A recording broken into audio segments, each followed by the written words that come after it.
ఈ ఒక్క మసాలా వేసి బిర్యానీ చేయండి, బిర్యానీ స్వరూపమే మారిపోతుంది. అందరికీ హాయ్ అండి, వెల్కమ్ టు అన్నం వారి రుచులు. ఈరోజు ఈ వీడియోలో మా ఇంట్లో బిర్యానీ ఎలా తయారు చేస్తారో చూపిస్తాము.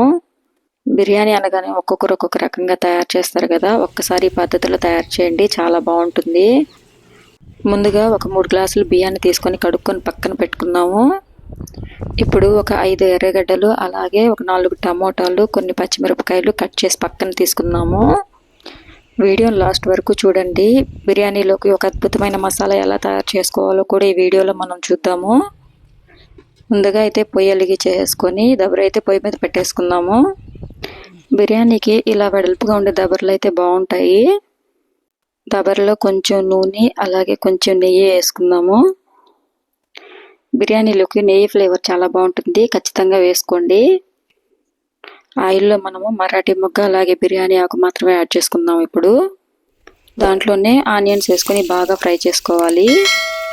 బిర్యానీలోకి మనకి మంచి టేస్ట్ రావాలంటే ఖచ్చితంగా ఆనియన్స్ని మాత్రం బ్రౌన్గా వచ్చేదాకా ఖచ్చితంగా ఫ్రై చేసుకోవాలి.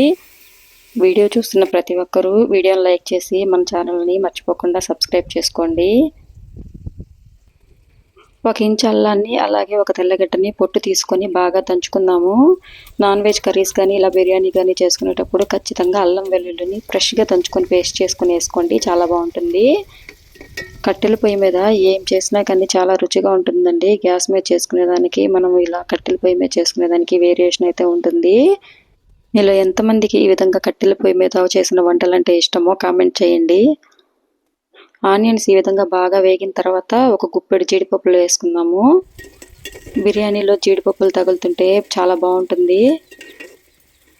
జీడిపప్పుని ఈ విధంగా ఆనియన్స్తో కలిపి ఫ్రై చేస్తే స్మెల్ అయితే మాత్రం భలే ఉంటుంది. ఆనియన్స్, జీడిపప్పు బాగా వేగిపోయాయి. ఇప్పుడు మనం దంచి పెట్టుకున్న అల్లం తెల్లగడ్డ పేస్ట్ కూడా వేసుకొని బాగా కలుపుకుందాము.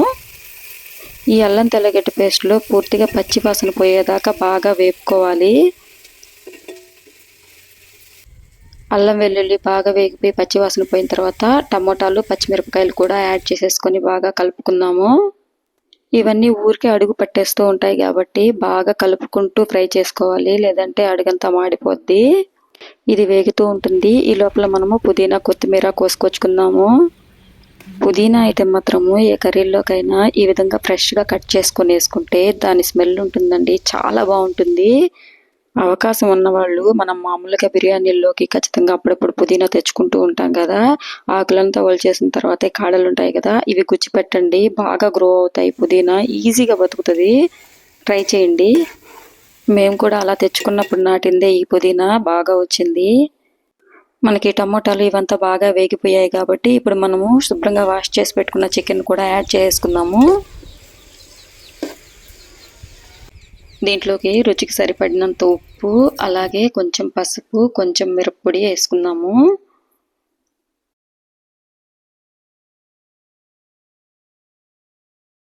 ఇవంతా వేసుకున్న తర్వాత ఒకసారి బాగా మిక్స్ చేసుకుందాము అన్ని కలిసేటట్లు. అదేవిధంగా దీంట్లోకి కొంచెం ధనియాల పొడి, కొంచెం గరం మసాలా కూడా యాడ్ చేసుకుందాము. గరం మసాలా కొంచెం సరిపోద్ది, ఎందుకంటే మనము మసాలా తయారు చేసుకుంటాం కాబట్టి బిర్యానీలోకి కొంచెం వేసుకుంటే సరిపోతుంది. ఇది ఉడుకుతూ ఉంటుంది. ఈ లోపల మనము మసాలా పొడి అయితే దంచుకుందాము. ఇప్పుడు రోట్లోకి కొంచెం షాజీరా, కొంచెం జీలకర్ర, ఒక 10 లవంగాలు, కొంచెం పట్ట, ఒక 10 దాకా ఇలాచి, అలాగే కొన్ని మిరియాలు, కొంచెం జాపత్రి కూడా వేసుకోవాలి. జాపత్రితో పాటు అదేదో ఒక కాయ కూడా వేసింది, దాన్ని ఏమంటారో కరెక్ట్గా గుర్తు రావట్లేదు, ఒకసారి వీడియో చూసి మీరు అది యాడ్ చేసుకోండి. ఇవన్నీ కలిపి పౌడర్ చేసుకొని పౌడర్ని స్టోర్ చేసుకున్నామంటే బిర్యానీ చేసుకునేటప్పుడు దాంట్లో కొంచెం యాడ్ చేసుకున్నామంటే బిర్యానీ టేస్టే మారిపోద్ది, అంత బాగుంటుంది దీని అరోమా. ఖచ్చితంగా ఈ పౌడర్ చేసి స్టోర్ చేసుకోండి, మీకు ఎప్పుడు బిర్యానీ చేసుకోవాలన్నా కానీ ప్రాసెస్ ఈజీ అయిపోతుంది. ఈ విధంగా అంతా ఒకసారి మిక్స్ చేసేసుకున్నాము. ఇప్పుడు మనము 3 గ్లాసులు బియ్యం తీసుకున్నాం కదా, ఆ బియ్యంలోకి 5.5 గ్లాసు వరకు వాటర్ తీసుకుంటే సరిపోతుంది. ఒకవేళ మీరు బాస్మతి రైస్తో చేసుకునే పని అయితే 1కి 1.5 మాత్రమే వేసుకోండి, 2 వేసుకున్నారంటే ఖచ్చితంగా ముద్ద అయిపోతుంది. బాస్మతి రైస్కి అయితే మాత్రం 1కి 1.5 కరెక్ట్ కొలత. మూత పెట్టేసుకొని బాగా కాగనిద్దాము. మనం వేసుకున్న ఏసరు ఈ విధంగా తెరలు కాగిన తర్వాత మనం నానబెట్టుకున్నాం కదా బియ్యము, అవన్నీ యాడ్ చేసేసుకుందాము. బియ్యం వేసేసుకున్న తర్వాత ఈ విధంగా అంతా ఒకసారి కలిసేలాగా కలుపుకొని ఫస్ట్ 5 నిమిషాలు మాత్రము బాగా ఉడకనివ్వాలి మూత పెట్టుకొని. ఈ స్టేజ్లోనే ఏమైనా సరిపోకపోతే యాడ్ చేసుకోండి, ఉప్పు అలాంటివి.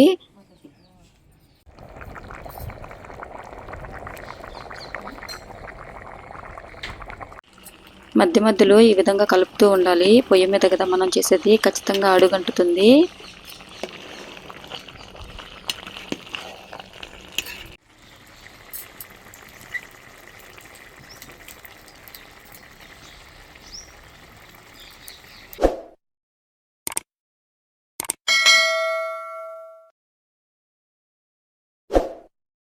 నీరంతా ఇంకిపోయి ఈ విధంగా దగ్గరకు వచ్చిన తర్వాత ఇంకొంచెం నెయ్యి యాడ్ చేసుకున్నాము. నెయ్యి యాడ్ చేసుకున్న తర్వాత లాస్ట్గా ఒక్కసారి అలా కలిపేసి, చూసారు కదా మంట అయితే పూర్తిగా తగ్గించేసింది. గ్యాస్ మీద చేసుకునే వాళ్ళైతే మాత్రము సిమ్లో పెట్టుకొని అలా వదిలేసేయండి ఒక 15 నిమిషాలు కలపెట్టుకుంటా. వీడియో చూస్తున్న వాళ్ళలో మీలో ఎంతమందికి ఈ విధంగా ఇంట్లో బిర్యానీ చేసుకొని తినడము బాగా ఇష్టమో కామెంట్ చేయండి. అలాగే ఖచ్చితంగా మన వీడియోని లైక్ చేసి మన ఛానల్ని అయితే సబ్స్క్రైబ్ చేసుకోండి. ఇలా మంచి మంచి వంటలు రెగ్యులర్గా మన ఛానల్లో వస్తూ ఉంటాయి, ఫాలో అవుతూ ఉండండి.